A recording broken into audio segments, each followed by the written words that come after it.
Dear Dr. Charryse, my opportunity to take a lot of the questions that you all try to slip in my DMs and do something constructive.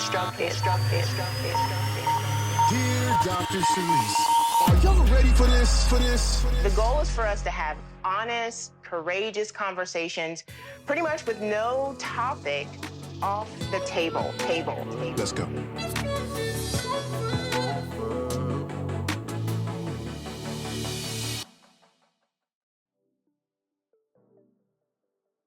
Hello, and welcome to another episode of Dear Dr. Charryse, a mental health podcast that's centered around the integration and the intersection of integrative health, neuroscience, and mindset so that we can learn, we can grow, and we can honor the space we are designed to occupy.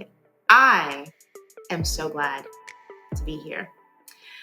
For those of you who attempted to watch this live earlier in the week, my apologies. The integration between our third party and YouTube was not in alignment. Life was lifing. And so we made a decision, and the decision was pause. You try new things sometimes and they don't work.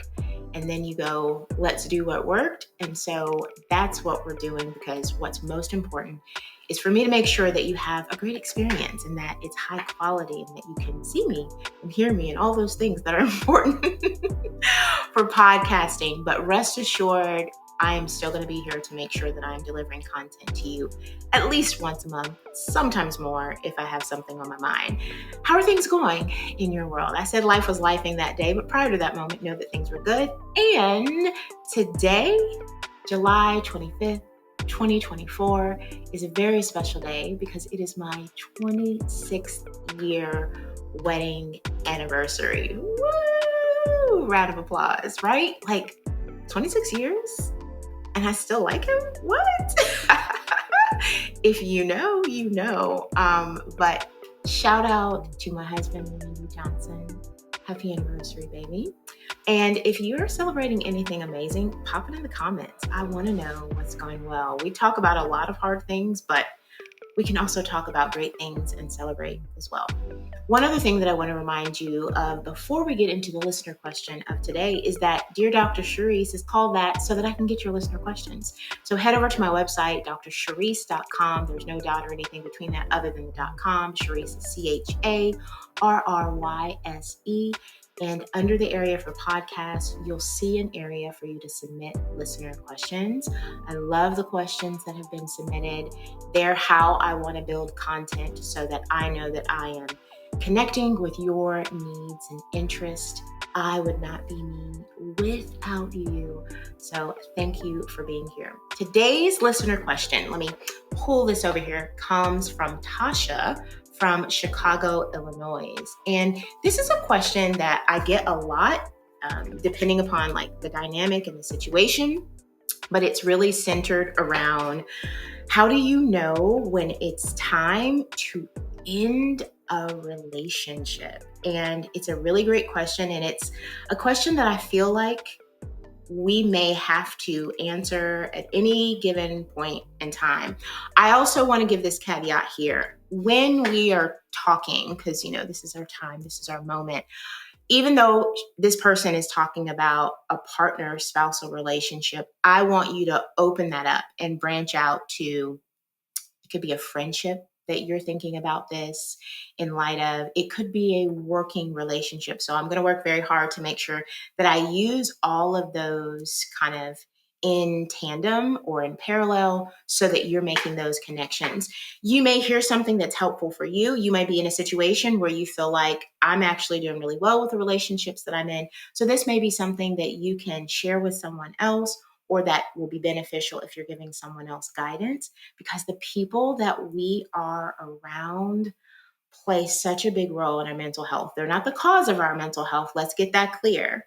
But our brain and our nervous system co-regulates, if we look at it from a neurobiological standpoint, with the people in our lives. So if you're connected or in constant connection with someone or a system that is toxic, that is tearing you down, that makes you unhappy and unfulfilled, which we'll talk about in a little bit, then that is going to be a challenge and a problem.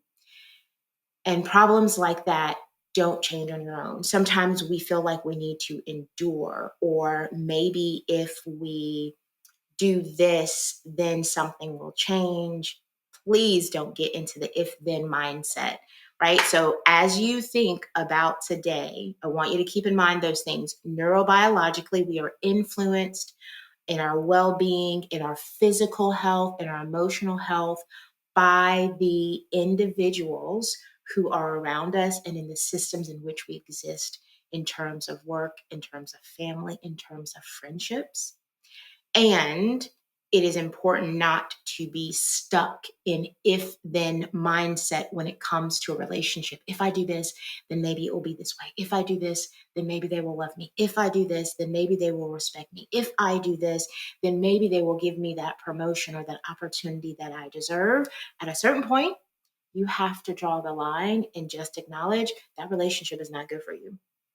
And you can be forgiving and even extend compassion to someone while loving them from a distance. Let's get that out there right off the gate.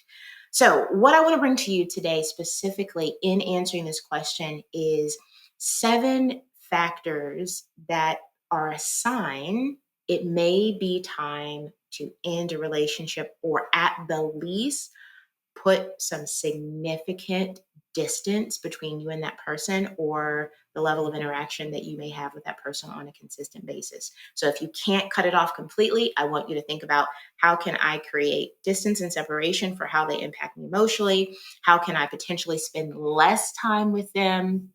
Or what do I need to do different so that they're not having such an influence on you? Number one, if there is a lack of trust has been broken. If trust has been broken repeatedly, that's the key word, and you find it difficult to rebuild that trust with that partner, that friendship, or that system, it's a sign it's time to cut it.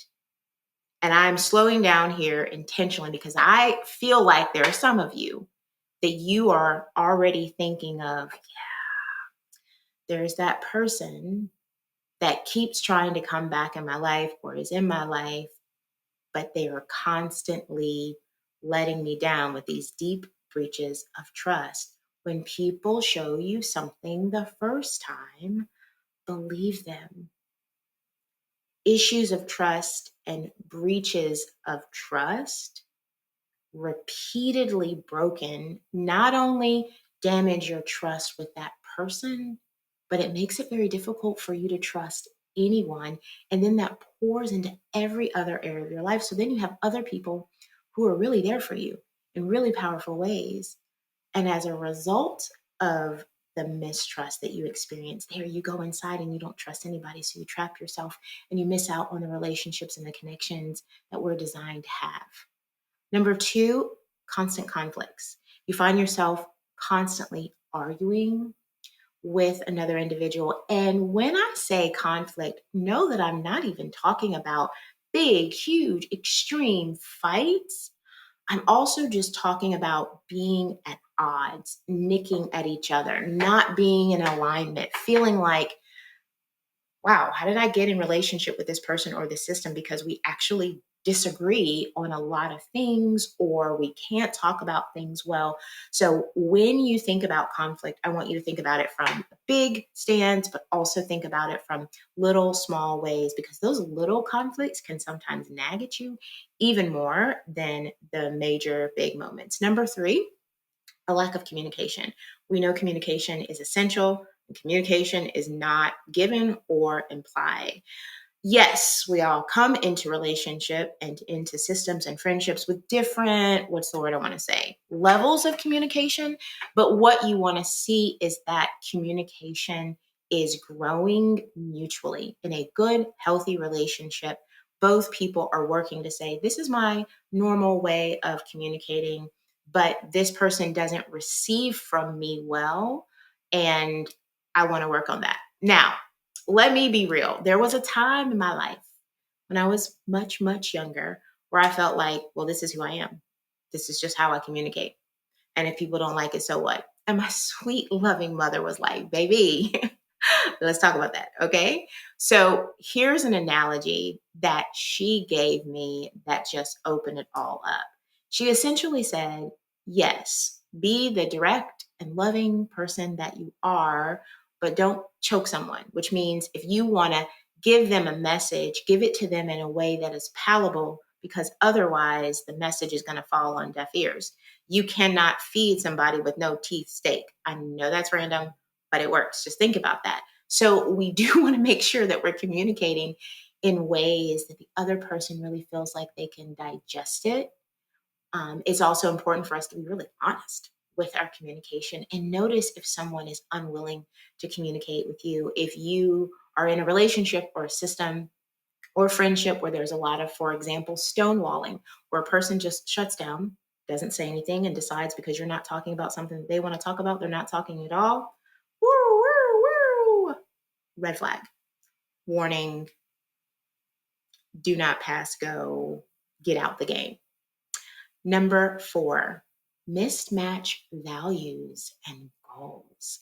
And I think this is a big one because one of the dynamics that I also see is that specifically in partner spousal relationships is a lot of people connect around their greatest need at the moment and not their values and goals because of different things. Sometimes they don't recognize what their values and goals are. Sometimes if we're in a broken place in life, then in the moment, our value and goal is just getting that immediate need met. Let me give you an example. Many years ago, I worked with a couple, and at the time that they met, the individuals both had a clear, immediate goal for stability. They were just looking for someone that loved them and wanted to stay. Long story short, and as time went along, yes, they were both loyal to each other in the sense of they stayed together, but then also realized that they had pretty much nothing in common, that they valued completely different things, that they had completely different goals in life.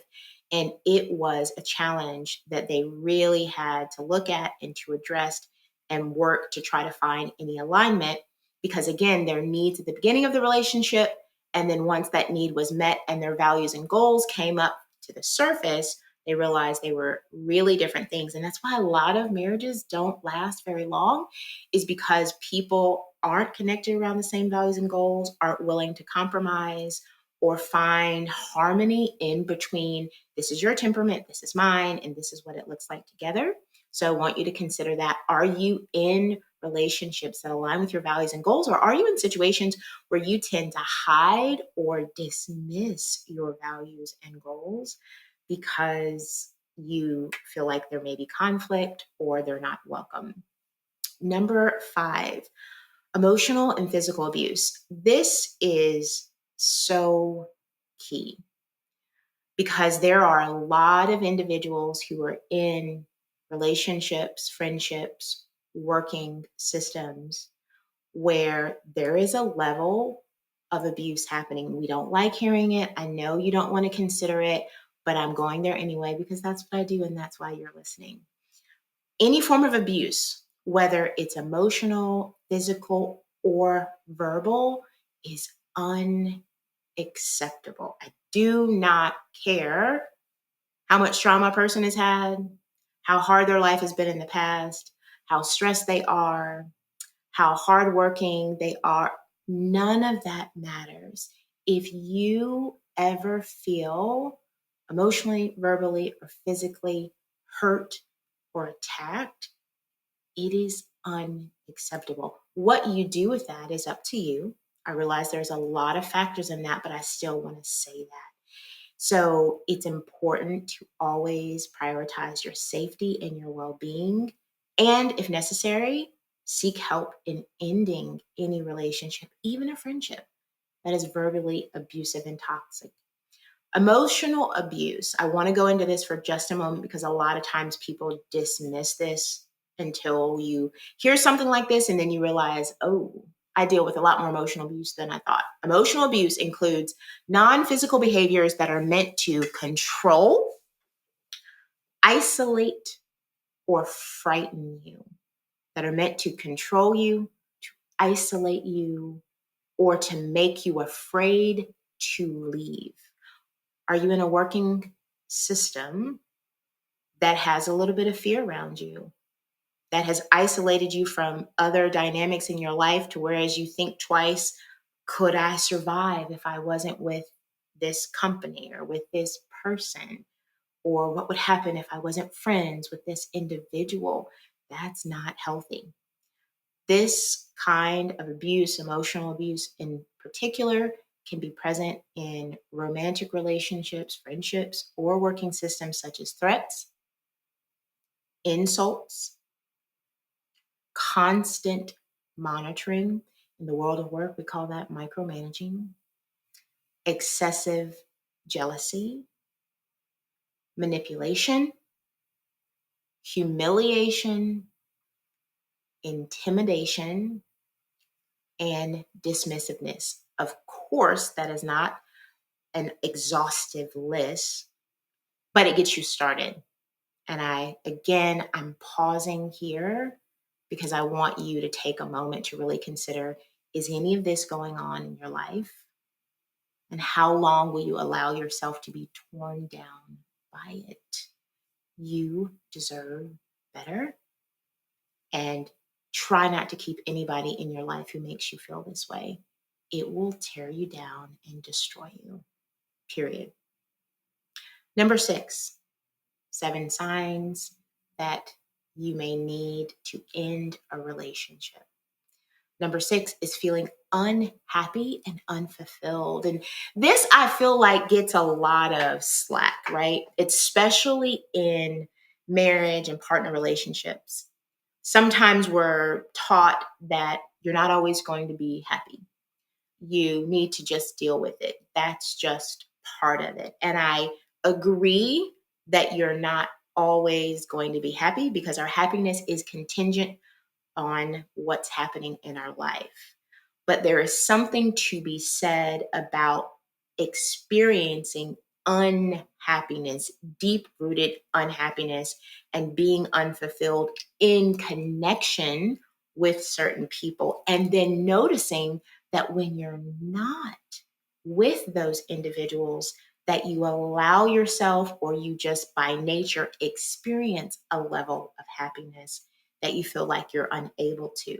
No, that doesn't mean that you have to leave. Again, that is always your choice. And I'm not here to give you advice in that area, but I just want you to take an honest look at the level of happiness and fulfillment that exists in your life and where it may be lacking, because unmet needs cause problems. That might need to be next podcast. Unmet needs cause problems, and we will meet them in other ways, some positive, some self-destructive, if they're not being met. No, it doesn't mean that the other person in your life, it's not their full responsibility to meet your needs. Of course not. Don't take it there. But you want to be in connection with people and situations and systems that add to your happiness and add to the level of fulfillment and joy that you experience. And number 7, lack of intimacy. Intimacy is so important. Doesn't get talked about enough, whether it's a specifically romantic relationship. There's a level of intimacy that you have with friendships. No intimacy in the workplace, please. This is the one sign and symptom that we're not going to parallel to work. But when it comes to your personal partner relationship, having both physical and emotional intimacy is top notch. Let's just get into it. We're all grown, right? So you could have decent physical connection, keyword connection, but it's not as enhanced if that level of emotional intimacy isn't there. I would even say, this is my clinical opinion, that emotional intimacy is even more important than physical intimacy. Here's why I say that. Physical intimacy is going to come and go. It's going to come and go based on how you feel, based on sickness, based on libido, based on a number of factors. You may be in an accident and have a season where you cannot engage, right, in physical intimacy. So it's great when it's great, but it is not the be all end all. If emotional intimacy is not there, that's a problem. Emotional intimacy actually enhances physical intimacy. I will say this. I'm giving you all a minute to sip, and if I had something to sip on, non-alcoholic, of course, I would do so. Emotional intimacy is sexy. I said it. It's phenomenal. It's great. It is life-giving and melts your heart in this deep and bonding way that keeps you connected and just makes the physical connection that much more. So, what are some examples of emotional intimacy, you may ask? You didn't ask, but I'm going to tell you anyway. Being able to share your feelings, just whatever they are, without worry and fear, and knowing that they'll be heard. Being able to be vulnerable, even if vulnerability is something that you think, ooh, I don't really love that. When you're with the right person and you feel safe with them and you feel a level of intimacy with them, non-sexual intimacy even, you are going to take more risk with vulnerability and go, oh, I can't believe I'm saying this to this person. But that felt amazing because we all are really looking for that space to be vulnerable with someone, even if we think we're not. Those of us who think, I don't want anything to do with vulnerability, it's because someone has made you feel like that wasn't safe. Another example would be emotional support and encouragement. Someone who is just there for you and encourages you for no reason at all. Yes, they're there and they support you and encourage you on the big things, but on just a daily basis, they pour into your heart and want to make sure that you're okay. Trust. Intimacy is built around trust and believing that your feelings will be respected, even if the other person doesn't agree with them. So that's the difference between you saying something to someone and then going, okay, why are you telling me? Or that's dumb. And saying something to someone who's like, yeah, all right, tell me how long you've had that thought. Notice that? I know that turned you on even when I just said that. Mutual respect, respect for one another, physically, intimately, emotionally, and emotional validation, someone who is willing to say, wow, I didn't realize that was how you felt. Baby, I hear you. What can I do? How can we talk through this? And if you hear me say these things and you're like, in what world does that exist? Then you are missing out on some really beautiful and amazing things. And sometimes you can't necessarily do anything about that. You might be in a situation where you're like, I've committed to this person. I'm not getting most of this, but I don't want to leave the relationship. That is on you, but keep working. Keep working to get towards these things. Go back and listen to these as needed and really ask yourself, are there any relationships in your life that have come to an end? Give yourself permission to grow, to evolve, to shift, to change, and know that the people who really love and care about you will be okay with the role that they play in the season and the chapter of your life. But please, by all means, do not expect yourself to stay the same forever, because anything that stays the same is not growing. And if you are not growing, you are not living, you're dying, or you will die out. I hope this has given you some good food for thought as you think about the relationships in your life and where you may need to make shifts and changes.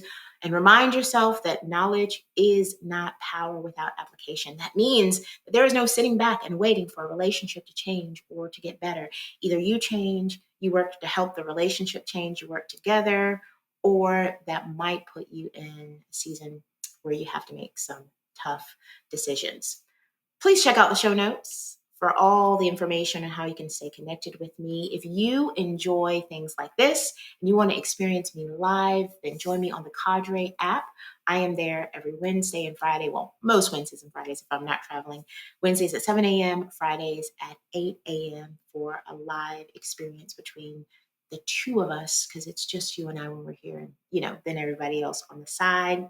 Also want to keep you informed on a slight change. Those of you who have been with me for a while know that we have the Jade Integrative playlist on Spotify. Still have the playlist, change the name to Dear Dr. Charryse. Not to make it complicated or confusing, but just to make it streamlined. So go over to Spotify, check out Dear Dr. Charryse. There's some amazing songs on there. The song Summer Breeze that I played in the last podcast is on that. You can also pick that up. It was created, produced, sung, written by my amazing and incredible husband. I think there was another co-writer, but the important stuff. The other thing that I want to say is continue to follow me on YouTube. We are so close to the 1,000 mark goal. There are some really great videos out there. I will continue to put content. Of course, you can watch me here doing Dear Dr. Charryse on YouTube, also on Spotify, but YouTube is better. And I appreciate the fact that you're here. And I look forward to seeing you again soon. Until then, have a fabulous, fantastic rest of the week. Talk to you soon.